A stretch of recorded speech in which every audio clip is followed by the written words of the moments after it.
Route 616, your home for all things Marvel main continuity. Hello, everybody. Welcome back. This is episode 69, nice, of Route 616. Kiss me first next time, okay? And as you can tell, I have the whole crew here today, and we are ready to talk about some Doctor Strange comics. But before we do that, no, we're not. Who wants to talk about football this week? Ooh, I do. How about you, Bill? Oh, only losing by 1 goal to the 12-time German champions must feel a lot better than losing to a team from Belgium. Well, yeah. So is there shit talk about to happen here? Or I'm getting my shit talk out now before you destroy us tomorrow.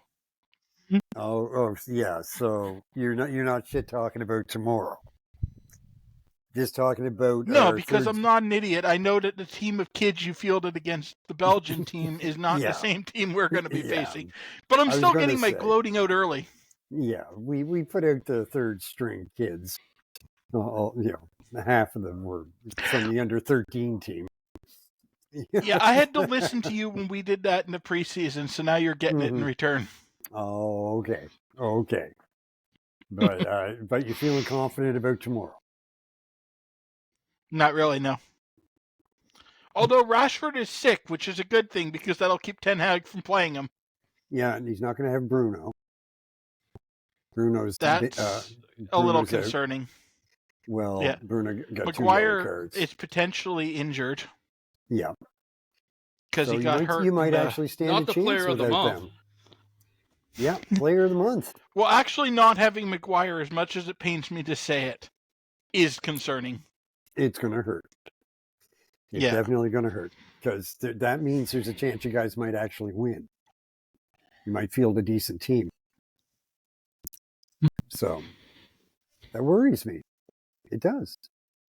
Oh, actually, we have not been playing up to our best by any stretch of the imagination. So. You haven't, but neither have we, so... Yeah. It's going to be a race to the bottom tomorrow. It's going to be fun. Yeah. Or Monday for me, because I won't have stolen the game yet tomorrow. I mean, what? Well, I'm working tomorrow, so yeah.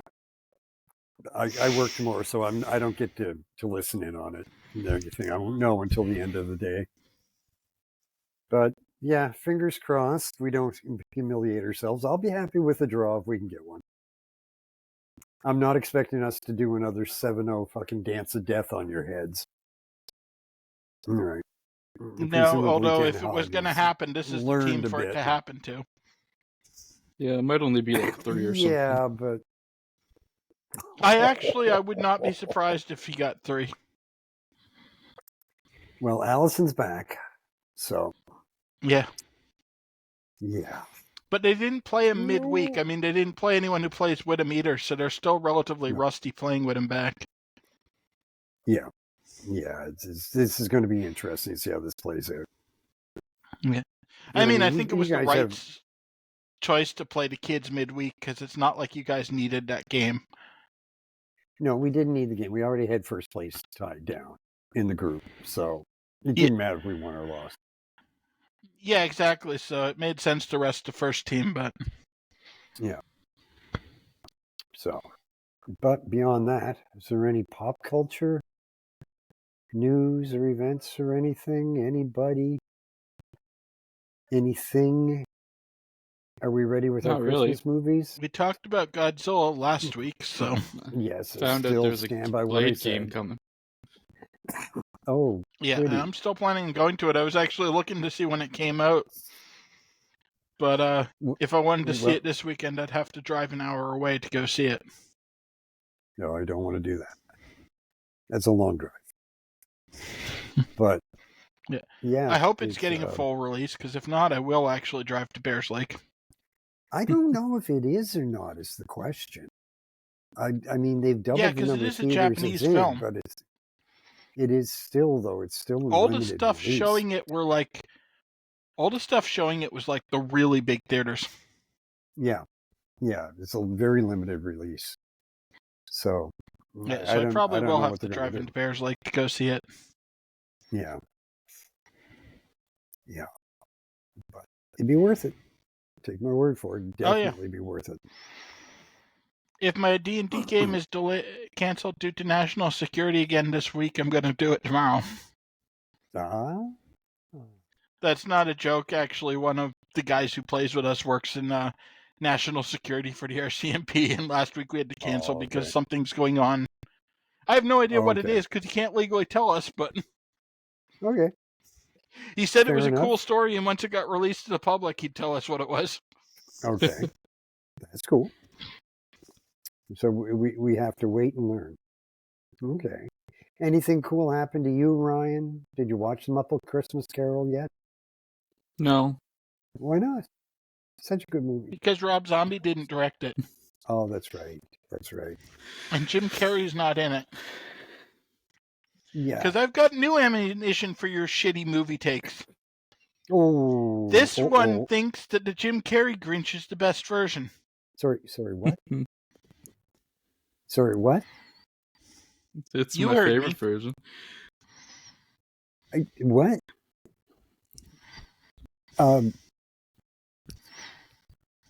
If I'm gonna watch one, I'm gonna watch that one. Of course, because you watch crap. Yeah, I just did you realize that Rob Zombie basically looks like a freeze-dried version of Jason Momoa? Not until you said it, but yeah, that's very true. He really does. It's what Jason Momoa would look like if we freeze-dried him. You just ruined a whole bunch of music for me, but it was worth it. I'm so glad we were recording when you said that. Okay, now look, Rob Zombie did not direct Muppet Christmas Carol, but it's still worth watching. I know, I've seen it before. I was also raving about it the other day. Bill's just being an asshole. Well, Bill? No, I'm sorry, it's good, asshole? So I assumed you didn't watch it. Yeah, he's not wrong. Seriously, he's not wrong. You had to watch bad recordings of 70s arena shows instead. Yeah. But I mean, there are some great Christmas movies out there, but I am going to watch Violent Night again. I enjoyed it so much last year, I got to watch it again. Just because. I'll probably watch that one at some point. It did look fun. Have you not seen it? David Harbour? No. Violent Night? Really? No, I didn't have Amazon last year. Oh, you have to watch this movie. Oh my God. Just go watch the trailer alone is enough to make you want to see it. I've seen the trailer. I saw it when it was coming out. Yeah, it's very silly, but it's fun. It's not exactly, Kafka, but it's still good. Yeah. So do we want to recommend? It's not exactly Marx, and when I say Marx, I mean Groucho Marx. Yeah, and you're right, John Lennon. Yeah. Get it, Ryan? Marx and Lennon? No. The blank stare gives a... Yeah, the blank stare. Oh, I don't understand. They're on their boomer shit again. I was going to say, you look like a dog taking a dump.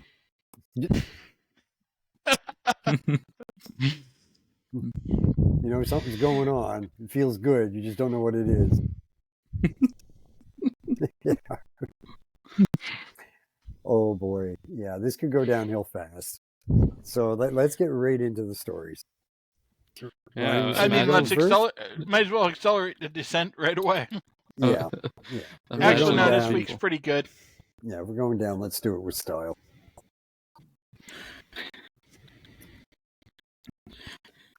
Okay.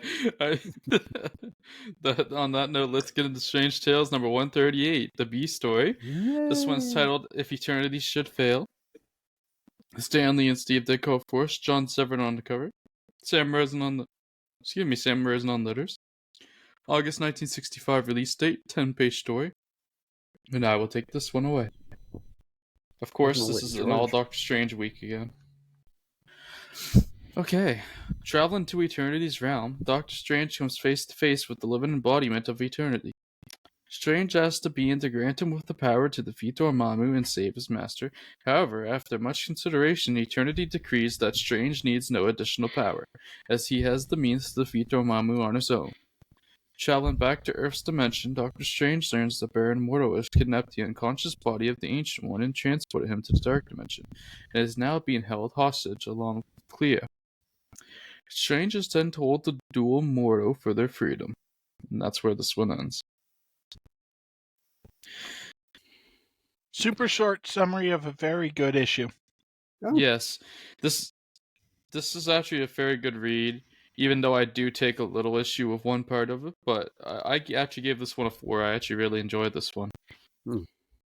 I still went 3, but it's hard for a 10-pager to break into 4 and 5-star range for me.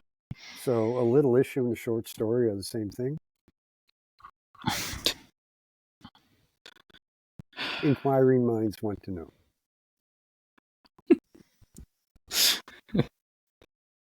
Anyways, so the little issue I took with this, besides it, I know what you're going for, Dan. It just wasn't funny.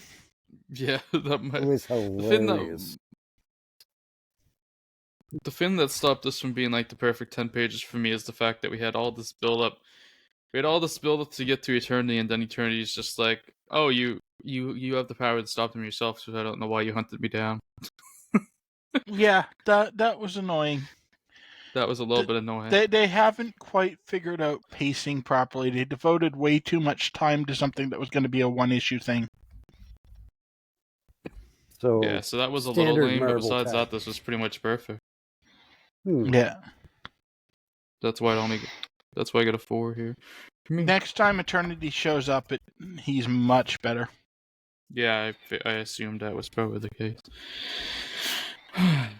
Well, on that note, let's get into issue 139, B story. So you're saying it takes an eternity to make the story good? Yeah.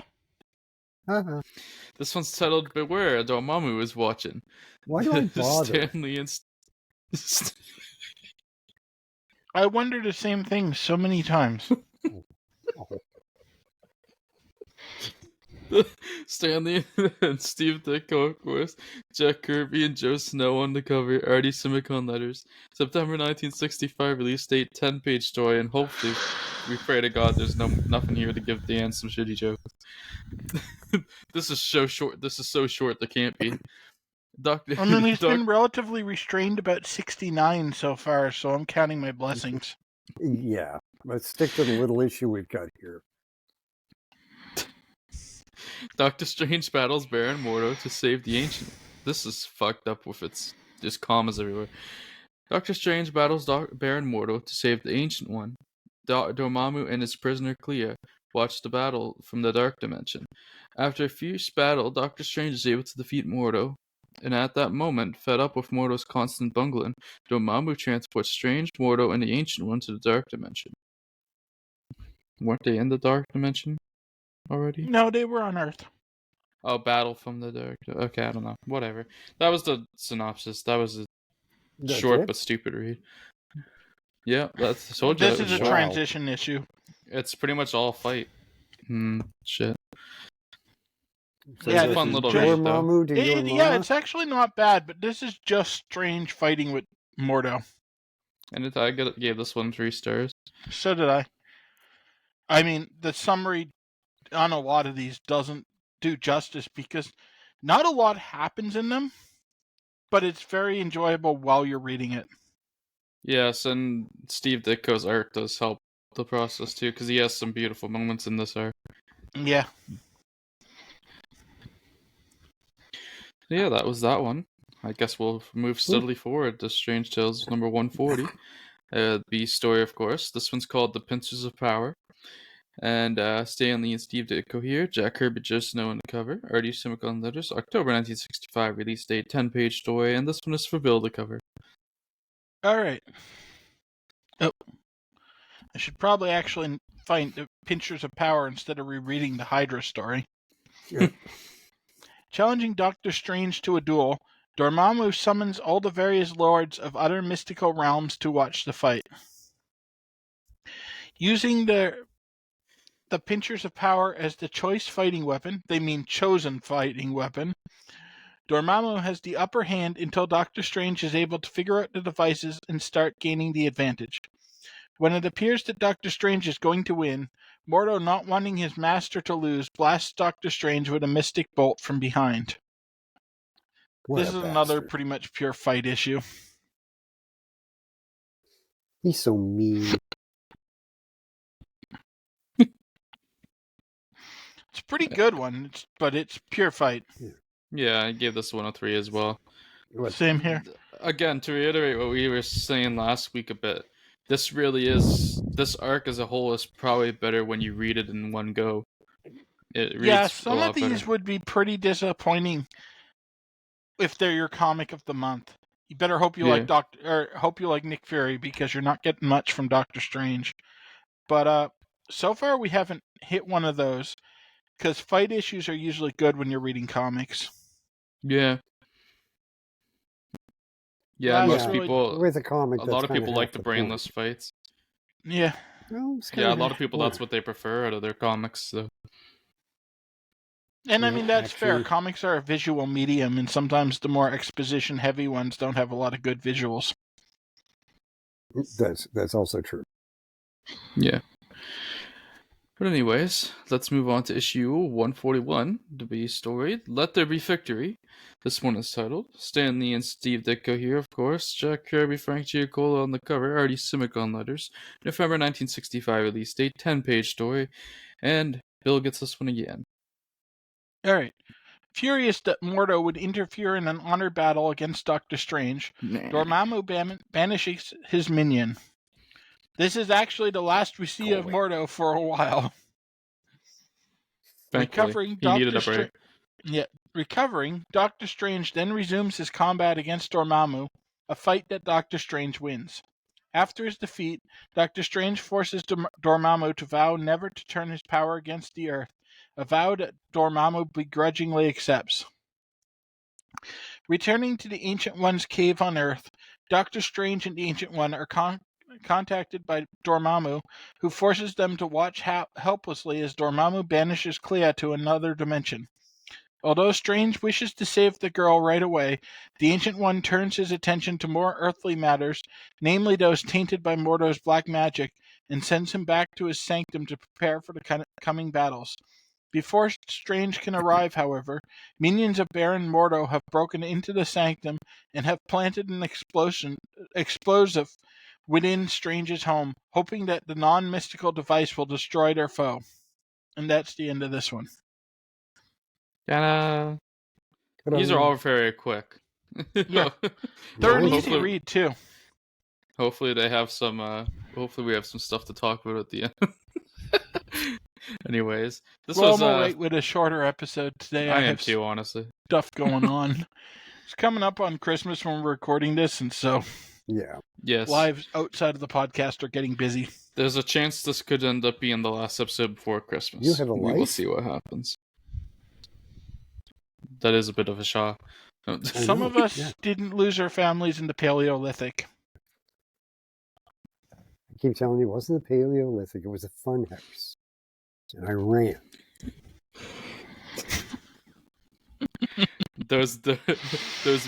those mirror mazes get you sometimes. Oh boy, don't they? Moira's just way in the back. Hello? Is anyone here? Can someone feed my sharks? Yeah, pretty much. That's shit. Girl.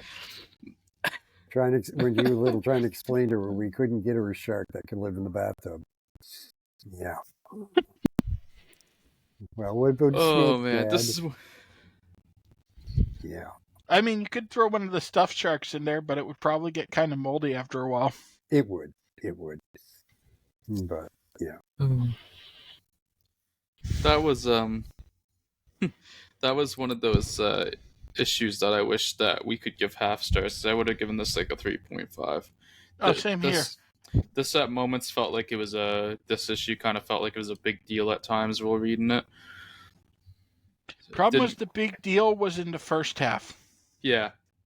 It should have ended with Strange decisively beating Dormammu, and in the next issue they could set up the new challenge of Strange searching out the other corrupted mystics and figuring out what to do with Clea and dealing with the bomb all in one issue. Yeah. But at this point, I don't think they have the pacing down for half issues. They're writing them like they're full issues, and so this is the first half of a book. So yeah, things end up getting rushed sometimes. This is one of those. Yeah. Occasions. I also noticed the pacing is very much that of a full book issue. Like a lot of the first half stories have weaker cliffhangers and don't really go anywhere because they're written like they're 20 pages long. Yeah.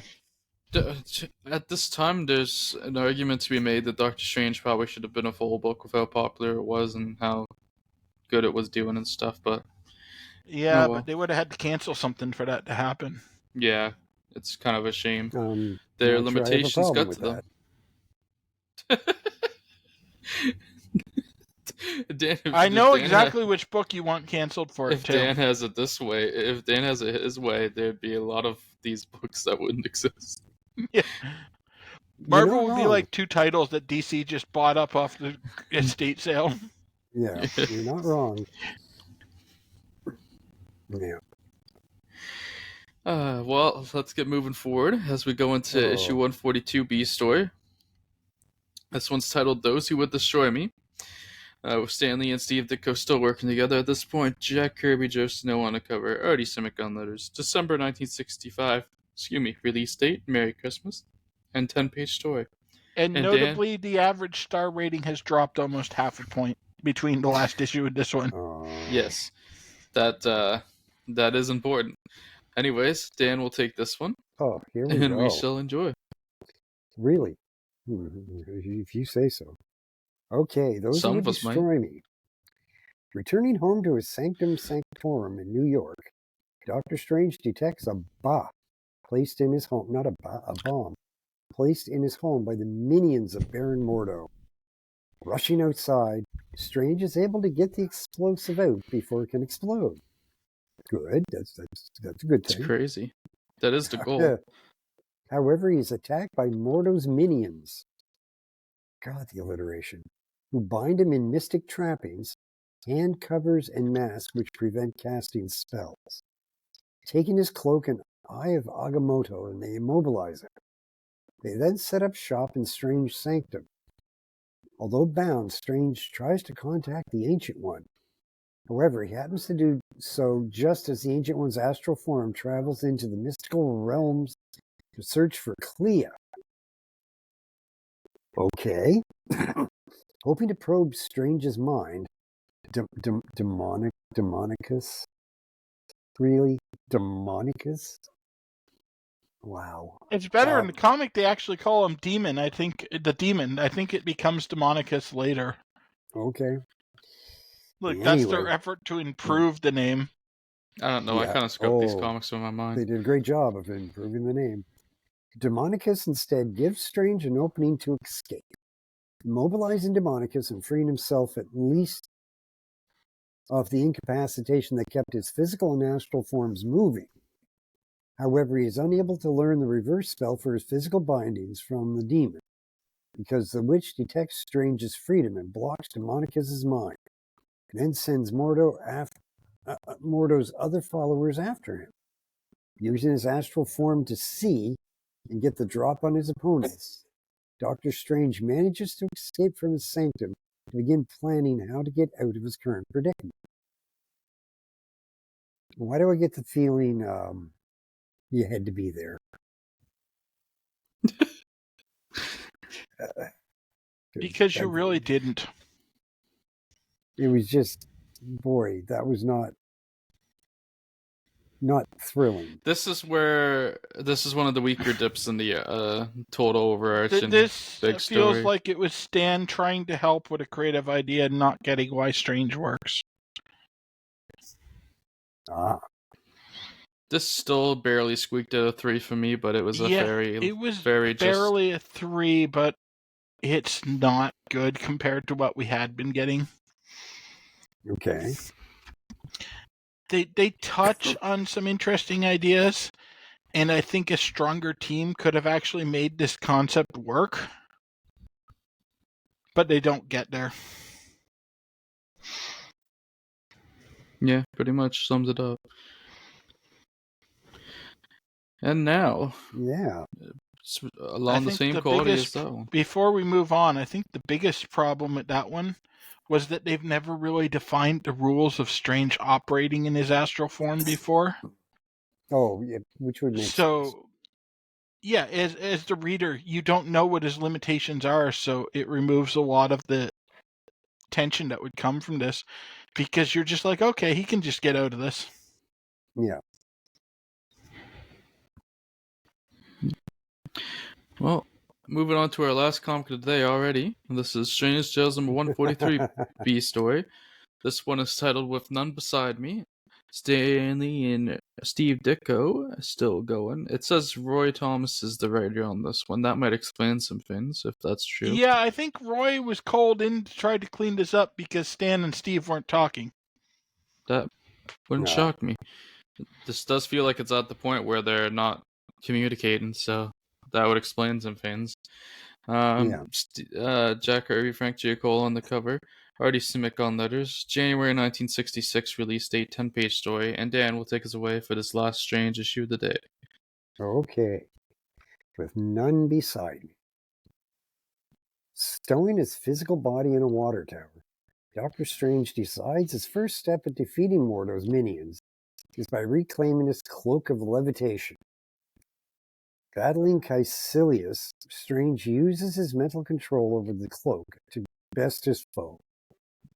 Okay. Returning back to the water tower with the unconscious Caecilius. Strange I don't know finds how it's supposed to be pronounced. Caecilius was in this? I didn't even realize. Yeah, Caecilius was never named at this point, but it is Caecilius. Okay. It was the demon Caecilius and that woman that's only ever identified as the witch. I had no clue that was like Caecilius. That's the guy. That's the villain from the first Doctor Strange movie. The shitty villain. That's him. Yeah. Oh. Okay. I'm amazed they defaulted to Caecilius before Mordo. Okay, Strange finds his body missing, and while he puzzles over this, Caecilius revives and flies away with the cloak. What a little bastard.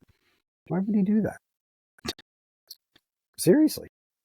Returning back to the sanctum, Strange learns that the witch had captured his body while he was busy, and soon finds his astral form captured as well. Good Lord. However, he is able to mentally influence the Eye of Agamotto, and use it to defend and free himself.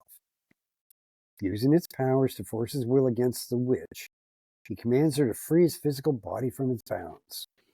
Once this is done, Strange returns to his physical body and uses his mystic powers to erase the mystical form. Uses his mystic powers to erase the mystical knowledge from his foes' minds. With his opponents defeated, Strange refocuses his attentions to saving Clea and battling Dormammu. Why didn't he just use his mystic powers at the beginning of this, arc and ended all then? This comes into what I was saying about his powers not being well defined. This issue was very much Roy coming in and going, okay, this isn't working. How do we shut it down and get back on track? Because I'm pretty sure Stan intended this to be like a 4 or 5 part story where he has to take care of each one of the apprentices of Mordo one at a time and slowly get back his body and his powers. And it was bombing, so they just like, here, Roy, Steve will actually talk to you. You guys go hash something out and get us back on track. So again, we get a rush story that feels like it's supposed to be like 2 or 3 issues. Yeah, this should have been like another 2 or 3 issues, but I'm glad they crammed it into one and got off this topic. Me too, because it wasn't I feel working. so bad for the poor bastards that spent 12 cents on this thing when it was new. Because they got this and the Fury and the Bomb story in the same issue. This still squeaked the 3 from me, but like it kind did of almost not out of for half. me. it was almost out of pity for. Yeah, it's really a matter of it they did just didn't know how not to for end me it. because it was super rushed. And while I'm glad they ended this, I'm not going to give you full points for rushing a story. Yeah. No, I mean, Doctor Strange has the benefit of being different from everything else, but this arc is just basically something where they had a good idea and started strong and then went, well, what do we do now? Right? And had no Yeah, idea really, how it to should end have it. ended with him beating Dormammu. Yeah. Right. And spoilers, there's still 4 issues left on this arc. Yeah, I think it's before 4. it finally peters to a close, because they didn't end it at the proper point. No. Yeah. It They're gets just the dragging. momentum back right at the end, but this should all be a new arc. Yeah. Yeah. No, I know again, it is only 3 left. Doctor Strange has the benefit of being different. Bringing sort of a new dimension to the comic books, to superheroes and such. But it's like they have no idea what to do with them sometimes. Yeah. And this happens with all wizard characters in comics early on. They don't know how, even up to this point, and it's been a problem for 25 years at this point, they don't know how to make rules governing magic. Yeah, not without pissing off the moral minority. Well, also, you got to remember how strong they were at this point in American history. Yeah, but I don't even mean that. I mean just like setting out perimeters of what it can do and it can't do. Like, you take a normal superhero with physical powers.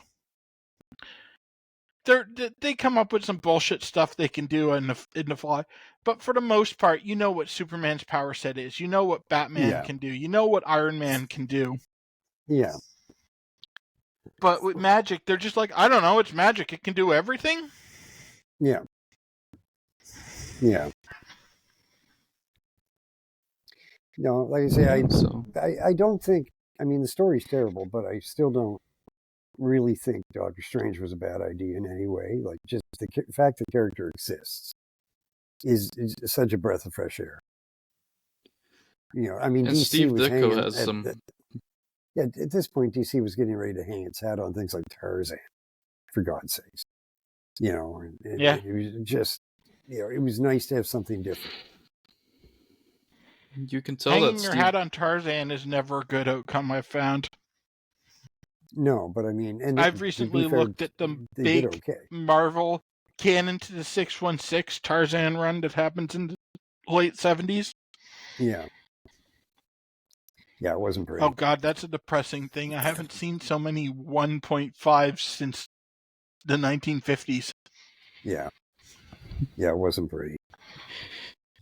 Well, I mean, you can tell that Steve Ditko really cared about this idea, and he does some beautiful art during different points in his run on Doctor Strange. But it's and you can tell when he doesn't like an idea, because the art on these 2 issues that Dan covered this week takes a massive nosedive from the art we had earlier in the arc. Yeah, Steve Ditko's a guy you can really read how he feels about what he's producing through his work, because when he is into something and trying to produce something great, he really has some great work, but he can just put out some shit. It's like that annual.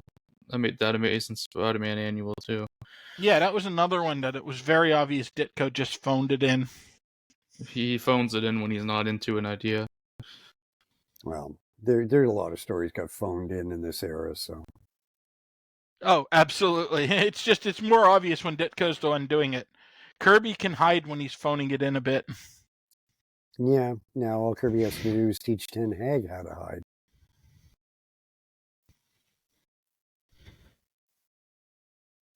Full circle right there. You see, I'm going to let him talk because it'll be... he really if isn't operating from the position of strength he thinks he is. Because if we lose... I mean, of course we were going to lose. If we lose, Klopp is not going to lose his job. Neither's Ten Hag. People are finally figuring out it's the players, not the manager. He doesn't mean he's going to keep his job. Come on. Let me put it to you this way. if they fire Ten Hag, who the hell are they going to get? Graham Potter. Like, serious question. Graham Potter. They're already talking to him. I hadn't heard that. Yeah, they've actually already. Radcliffe's already talked to him. Oh fuck! Our You board didn't learns know nothing. this, did you? You did not know this. No, I didn't. Oh, His job is on the drop line. that right in the middle of a podcast. Wow. God, our board are idiots. Well, yeah. Because the problem is not Ten Hag. I mean, well, no, it's not. Ten Hag's not the best manager we could have. But it doesn't matter. He's not the it's problem. not him. You need to clean out the dead wood on the team, and until they're allowed to do that, we're going to stay in exactly the same place. Yeah, well, okay, Ten Hag has never been and never will be an A-level manager.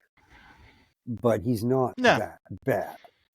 He's not terrible. He's out of his depth in the Premier League, but so are some of the other managers there. They're still alive.